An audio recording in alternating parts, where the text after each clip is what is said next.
Welcome to episode 3 of Crossroads of Destiny, an Avatar The Last Airbender universe podcast. Right now, we are talking about every episode of Nickelodeon's Avatar The Last Airbender, one at a time. I'm Chad Hopkins, and I'm joined by my co-hosts Andrew and Melanie Grant. How's it going, guys? Pretty good. Going great. Good. Well, let's not kid ourselves. We just recorded the previous episode, so we're going to go ahead and jump into this episode. Hey everybody, this is Chad from the future, and you're about to hear a spoiler-free conversation between Andrew and I regarding the recent news of Brian Konietzko and Michael Dante DiMartino, the original show creators, unfortunately dropping out of the upcoming live-action Netflix adaptation of the series. We're sad, and we have some thoughts and ideas about what might be yet to come.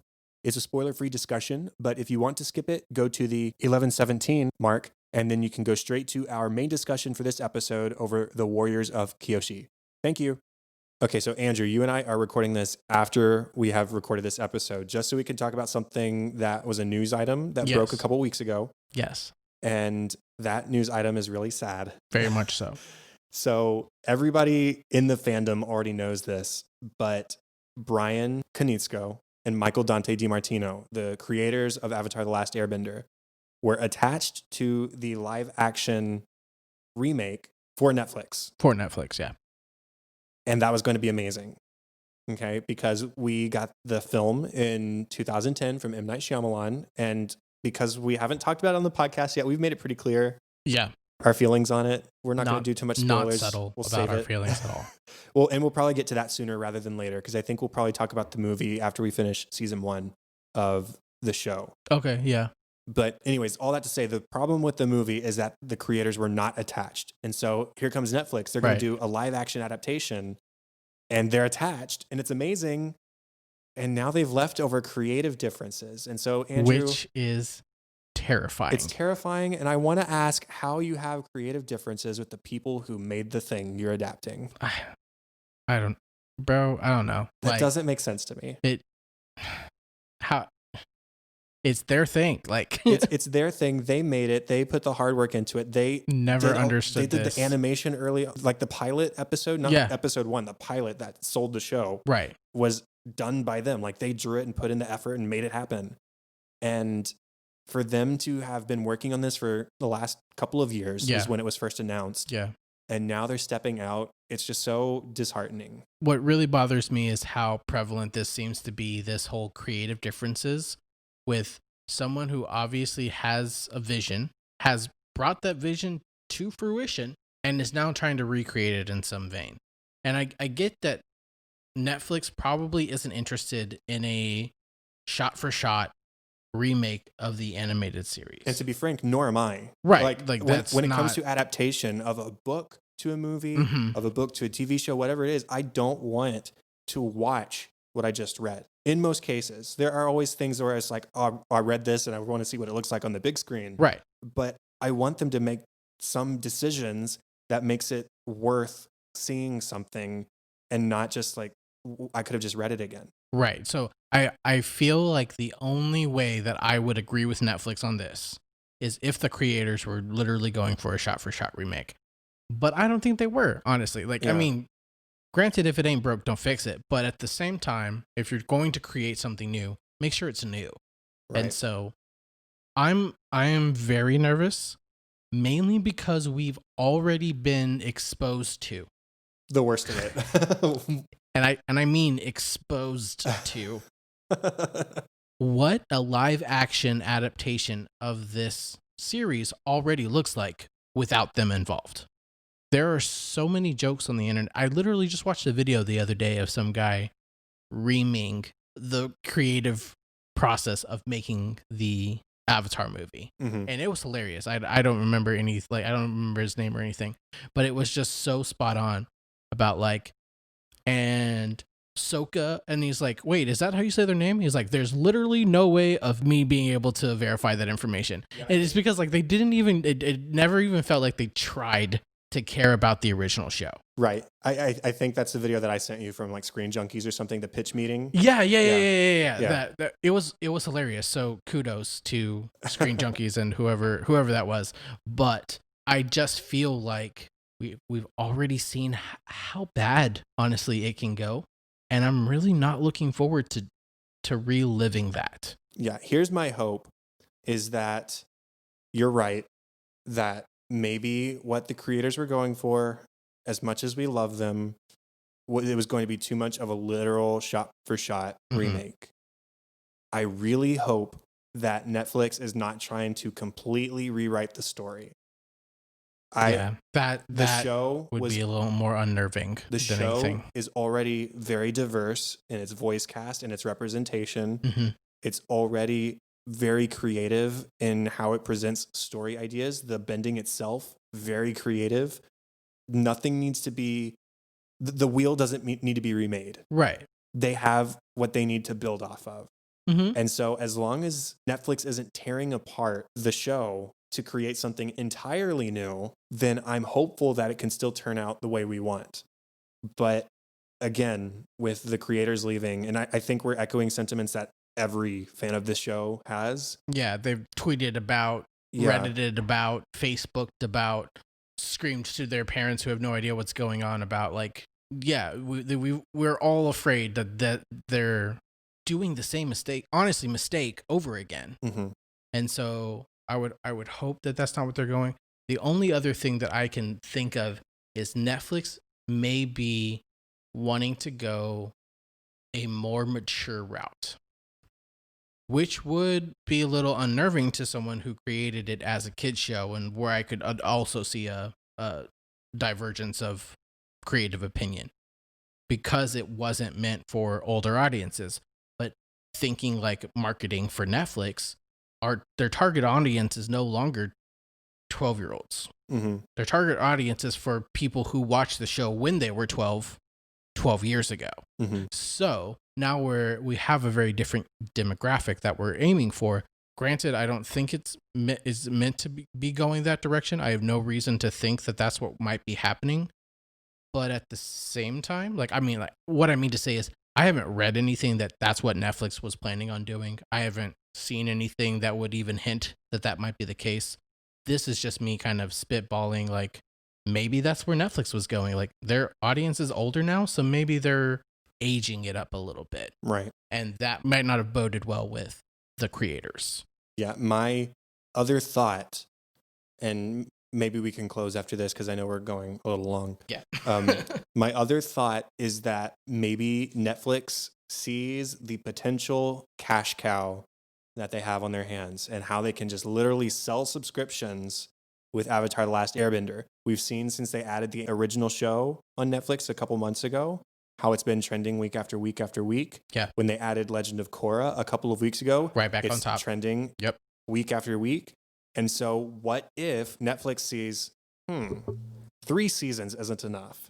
Let's completely change the ending so that it continues into season 4 and season 5, which we have seen them do with Stranger Things. Stranger Things was originally marketed as X number of seasons, and I think they've already changed that and extended it by a couple. Really? And so I don't think I would want that. I don't want them to completely redo the show just in live action. I don't want to see the same shots. I don't want to see the same fights. But I don't want a completely 100% different story either. Right. And also not to talk around you or open up another Pandora's box, but we did see that happen with Game of Thrones, where the story wasn't even necessarily finished yet. They were still working with the author and everything.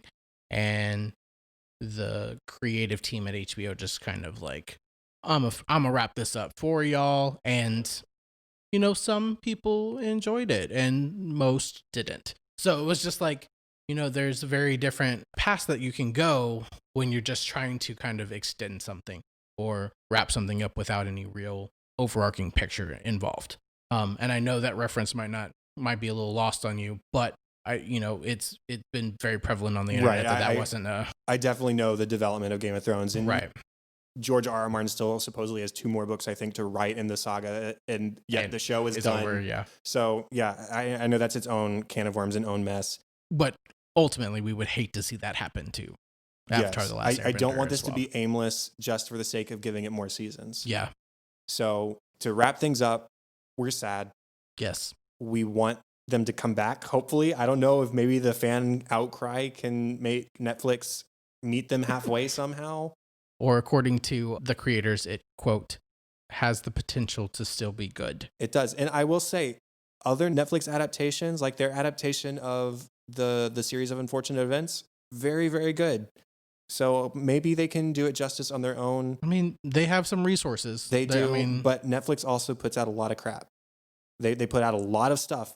We hear about the best of it, but there's a lot of crap too. Right. And so they just kind of throw something up and see what sticks. Yeah. So we'll see, man. We'll see. We'll see. We're still a couple years out probably from seeing this on Any Netflix. fruit of it, yeah. Because to my knowledge, they haven't filmed or anything. This is all going to be in like pre-production, where they're still writing scripts and deciding exactly what they want to do with it. So we'll keep track. Obviously, this show we'll cover it on the podcast whenever it is released, and so we'll give more updates. And yeah, that's it. That's it. Okay, let's go back to the normal episode. We are talking about Book 1, Chapter 4. This is The Warriors of Kyoshi. It was directed by Giancarlo Volpe. I'm not entirely sure. It was written by Nick Malice, and it aired on March 4th of 2005. And this one is back to being animated by JM Animation, who also animated the first 2 episodes of the show. And as we were watching, I pointed out there were just a couple of moments where it's like, this is very different than anything we saw in the previous episode, especially in the scenes where Aang is riding on the elephant koi in the lagoon. Mm-hmm. Yep. So this is the same people who animated episodes 1 and 2? Yes. Okay. Because you saw a lot of the same like characteristics of the characters. They were definitely more reflective of 1 and 2 than they were of 3, the Southern Air Temple. Yeah, it's all consistent enough that it doesn't make a huge difference. But no. I like picking up the subtleties between the different studios. Absolutely. And I also want to point out that not that 4 episodes is worth a trend, but 1, 2, and 4 are all very kid focused. The first 2 episodes you ask where are all the adults, and here we are again, episode 4. Where did all the adults go? Like, I don't know if that would be more the director than necessarily the animating team that would be in charge of that. But at the same time, so far there seems to be a correlation that when we see JM doing it, you have the kid or teen centric characters that are the main focus. A few small fun things that I would like to point out. First off, I think that Ready the Rhinos is one of the most awesome things I've ever heard somebody say ever. Yes, absolutely. And then a couple of like fun facts. During this last watch through, decided to look up a couple more names just for translation and see what we got. Okay. Unagi obviously is eel in Japanese. I mean, we are all fans of sushi, and so we're very familiar with the use of unagi in that. But a couple other names are Kyoshi, which is Japanese for saw blade. I don't exactly like SAW. Saw blade. Okay. Saw blade. Cool. Yeah. So I don't know exactly how that applies to the Kyoshi warriors as we see here, but there it is. And then Suki translates from Japanese to like or love. So who knows what that is going to bring in the future, but for now we got the introduction of a fun new character. And I think that is all of the small things that I had. Was there anything y'all wanted to point out as like a funny moment or something that you enjoyed about this episode? I love Momo and all of his eating binges. Yeah, my favorite Momo moment was when, there was a searching around on the table, and then there was when Aang was being followed by his fangirls, and he was talking with Katara about the basket, and Momo was just like passed out, lying on his back, tongue lolling in one of the girls' arms. He's living his best life. Oh my goodness. Absolutely. No, this entire episode was fairly lighthearted, at least for the bulk. There was obviously some things that went down, but there was a lot of lightheartedness, and Momo and all of the younger characters definitely were being some type of way. All the fangirls. Yeah. So it was a fun episode. I like the Kyoshi Warriors. I think it was a nice transition from such a information heavy episode from the one prior. It was kind of fun to have just like a little lighthearted one. Mm-hmm. Yeah. This was really a Sokka focused episode in a lot of ways. But before we get into like main discussion topics, I wanted to address Melanie's predictions in the previous episode because she did get a couple right. Oh yeah, most of them. Yeah, she talked about them continuing not their journey towards the North Pole, but Aang's journey to do fun things around the world. That is and correct. Elephant Koi, I believe, was mentioned in episode 2 as they were first deciding to set out. He said Yep. he wanted to ride the elephant koi. So good job, Melanie. Thank Here he you. is. Thank you. Riding the elephant koi. And what else did she have, Andrew? The other thing, the thing that wasn't correct is that obviously Kyoshi is not a part of the Fire Nation. Okay, No. so who are they? Okay, well, Kyoshi herself was one of the avatars. Correct. She was born on this island 400 years ago, which is why it is named Kyoshi Island. She was an earthbender, a few in the cycle ahead of Roku. And the Kyoshi warriors, as we see them, are these, well, obviously they're the warriors who style themselves after Kyoshi's look and just model themselves in her visage. Okay. So the warriors of Kyoshi are simply Suki and friends, very capable warriors, but following in the footsteps before that came from Kyoshi. Mm-hmm. And not necessarily earthbenders. No. No. We didn't see any earthbending. We still haven't Didn't. seen any Mm-mm. earthbending. That's what I was curious about because we have like all of the sub names for the other elements. I'm curious to see what the earth one is. They Mhm. haven't mentioned it, have they? No. We've seen plenty of firebending. We've seen plenty of airbending from Aang. Mhm. We've seen very minimal waterbending, just the little attempts that Katara has made so far, and then the Right. moment when Aang entered the Avatar state in episode 2. Yeah. So we have yet to see anybody who are really capable earth or waterbenders. Hmm. So let's go ahead and go into our main discussion. As I said, this is really a Sokka focused episode, so I think we can spend most of our time talking about him. This wasn't our first time being introduced to Sokka's sort of misogynistic tendencies. Literally within the first 2 minutes of the first episode, he's blaming Katara for them getting sucked into the rapids and their canoe being destroyed. And that's what Mhm. leads Katara to getting angry and discovering the iceberg. So this isn't new, but we see they're riding on Appa, and Sokka makes a comment about how girls are just better than sewing, and it's best to leave them alone when they're doing their sewing because that's what they're good for, and men are good at hunting and doing all that other like manly stuff. And there's so many times in this episode where I just roll my eyes or just scoff, like, come on, Sokka, you need to be a little bit more progressive than this. I mean, literally anything that came out of his mouth up until the point where he apologized to Uh-huh. Suki, it was just like, that is literally the exact opposite of what you should ever say to a girl. Right. Mhm. It was just strong with the patriarchy. This one is. Yeah. And Heck, then man. when they arrive on Kyoshi, and after they've escaped the Unagi the first time, they get ambushed by the Kyoshi warriors. And as they're tied up on the mast in the center of the town, Sokka's first question is, where are the men who ambushed us? I just see a bunch of girls in front of me. It And can't possibly be y'all. Where are no, the men there's who no did way. this? And then even after they say, no, it was totally us. That's what we do. We ambush people because we're warriors. And later he's moping. He's even refusing to eat for a moment, but he changes his mind pretty quickly because it's Sokka after all. Yep. And then he comes up on the dojo, whatever you want to call it, where the warriors are training. And he says, oh, sorry to interrupt your little dance party. Oh my God. This is like, shut up.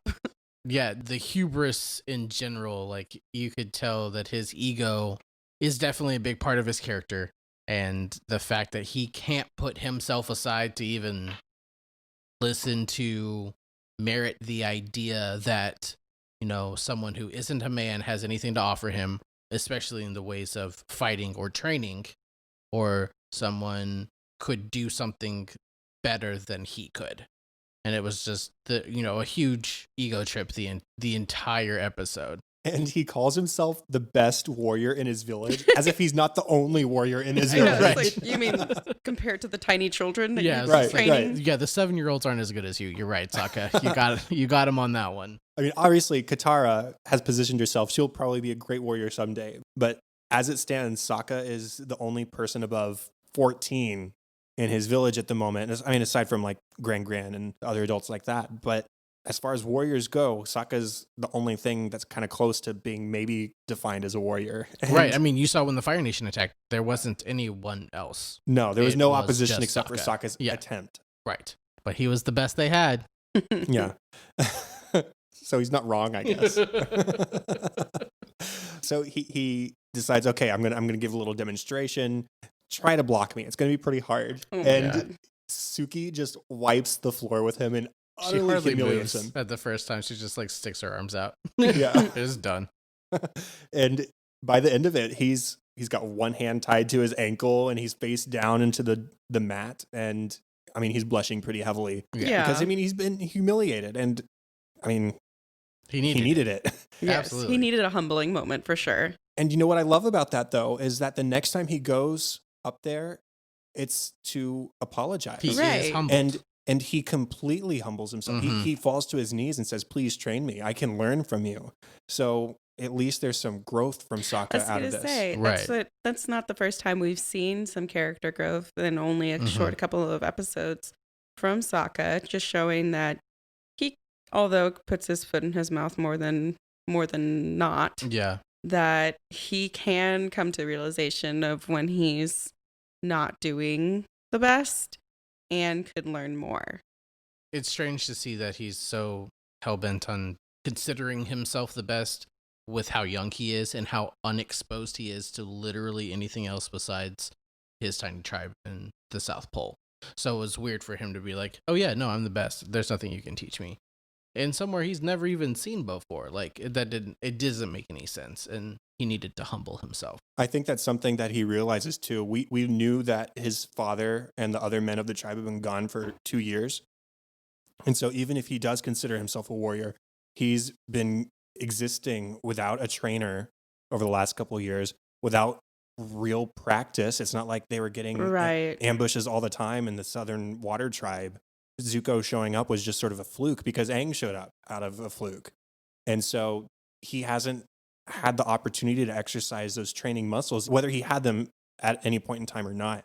And so once he got past the hurdle of Suki and the other Kyoshi warriors being women, being girls, he realized these are people I can learn from and I can further my craft, which is what I wanted to do to protect my people and my family all this time anyways. And I think it's also important to note, even at the end of the episode, and we see that Sokka has grown, Suki still points out, you're still not thinking about this correctly. Because he's like, when I first saw you, I saw you as a girl when I should have seen you as a warrior.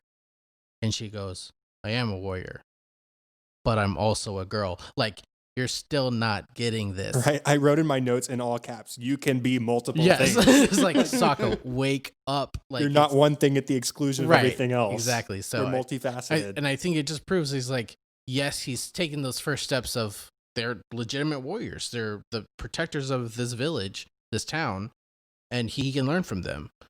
But it's not to supersede the fact that they're still women. Like, it doesn't change they're warriors, yes, but they're also women. Like, right. He still isn't, even at the end of the episode, after being humbled, after being trained, and waking up to the fact that that's a possibility, he's still not quite getting it. So it shows growth, and it also shows need for more growth. Yeah, room to grow. Anything else about Sokka?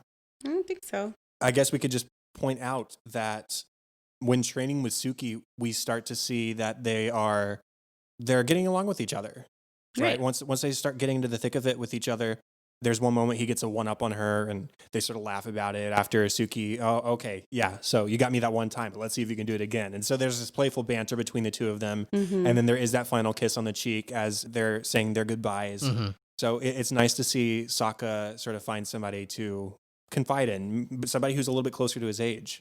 Right. I feel like this episode was starting for love stories all around. Everyone had a love story this episode. And so a little bit. You start to see this neediness of Aang to Katara. Totally needy, man. Super like, hey, I'm going to go almost murder myself. Like, don't you want to make sure that I don't die? And Katara's like, no, I'm over you. Do whatever you want. And so you see that kind of Aang really wanting to get Katara's attention. Katara being over Aang's hubris as well. And so she's just like, you know what? No. And then obviously folding because she does care about Aang. And she was jealous. Yeah, and she was jealous. And so it's just like you see all these like very juvenile relationships starting to sprout up. And a lot of them are being rooted in like this jealousy or playing through their egos and things like that, where you're just like, I'm not going to say I like you, but I already know you like me, so why aren't you doing it? Like, it's like this really like convoluted way to like get someone else's attention, because it's not like, I'm not going to own up to my feelings for you, but I think we all know that you should be owning up to your feelings about me.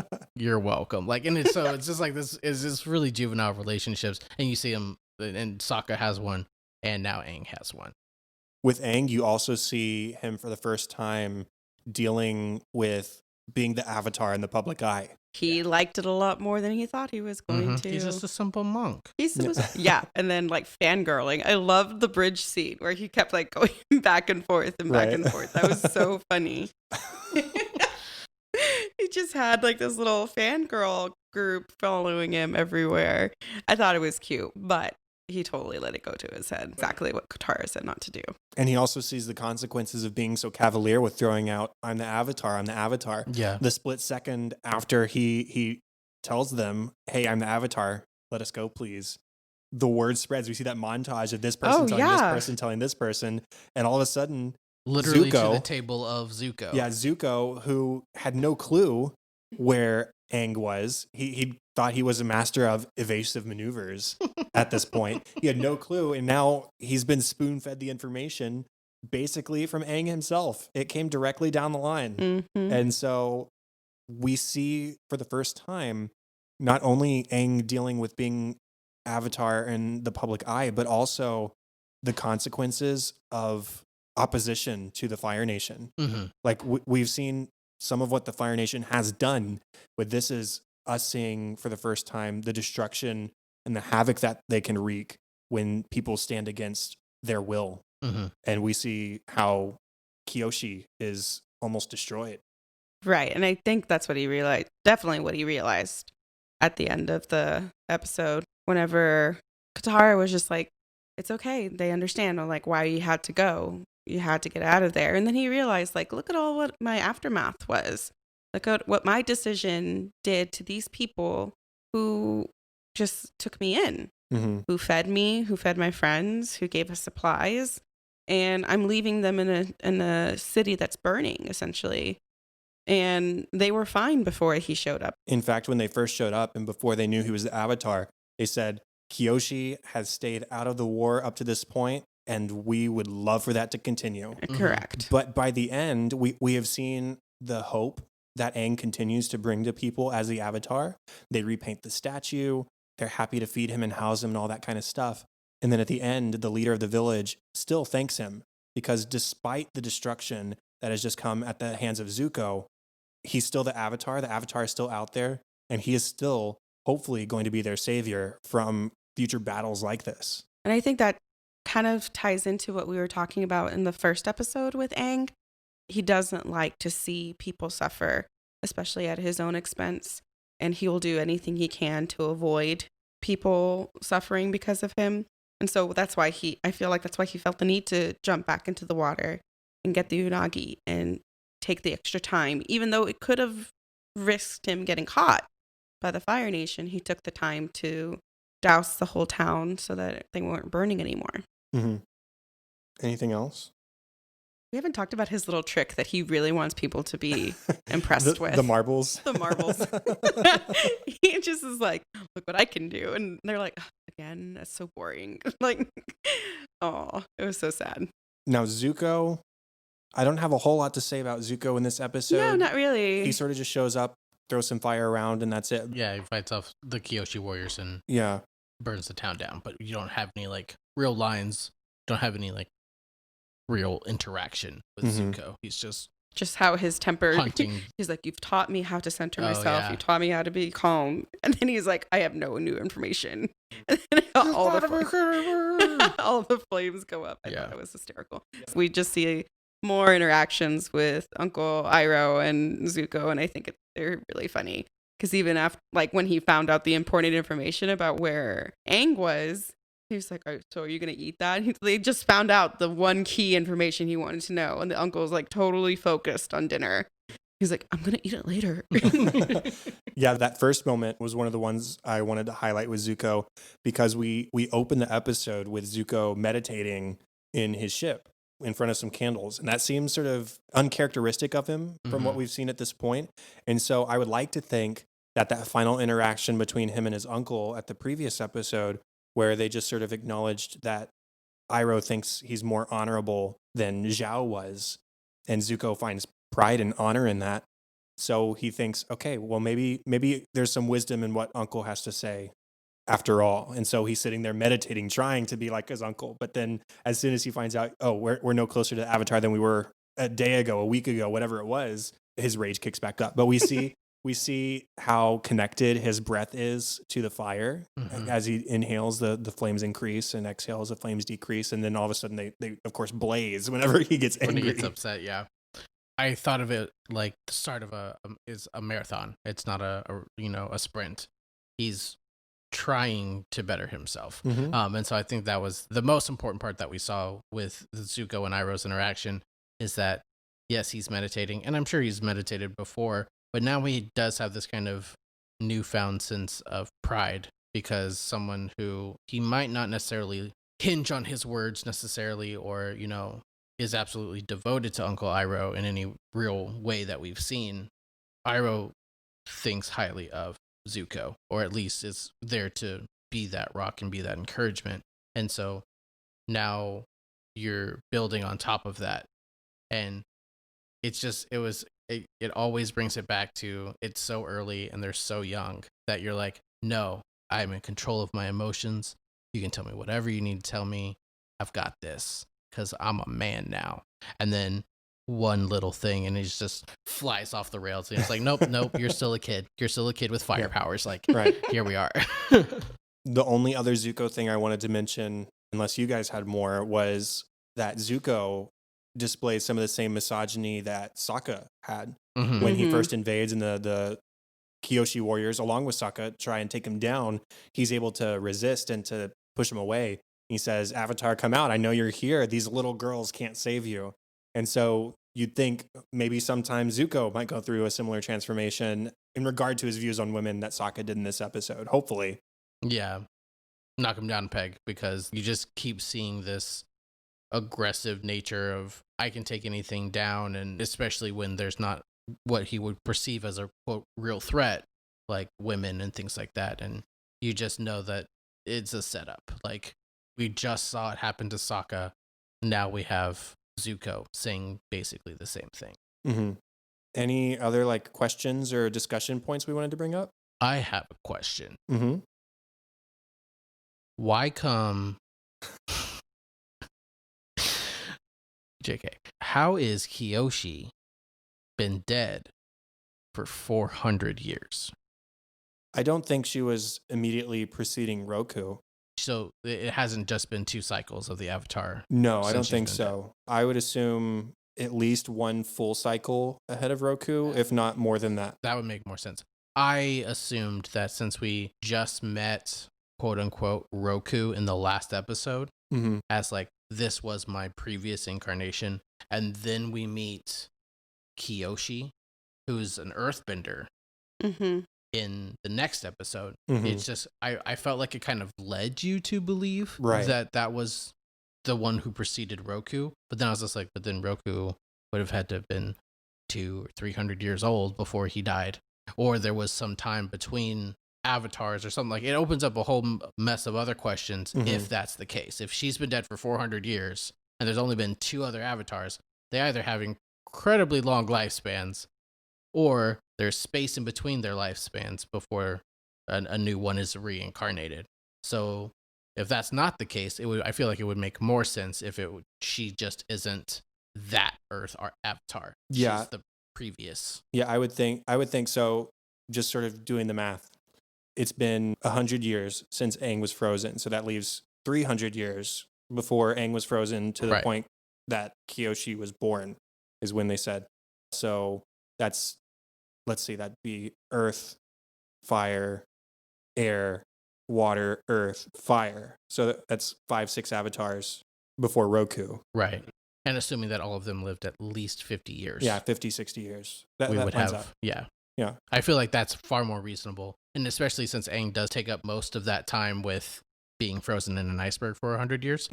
I felt that, I was just like, how is that possible? So I feel like she would have had to have been, but I also felt like I was led to believe that we just met Roku, and now we know the Avatar cycle.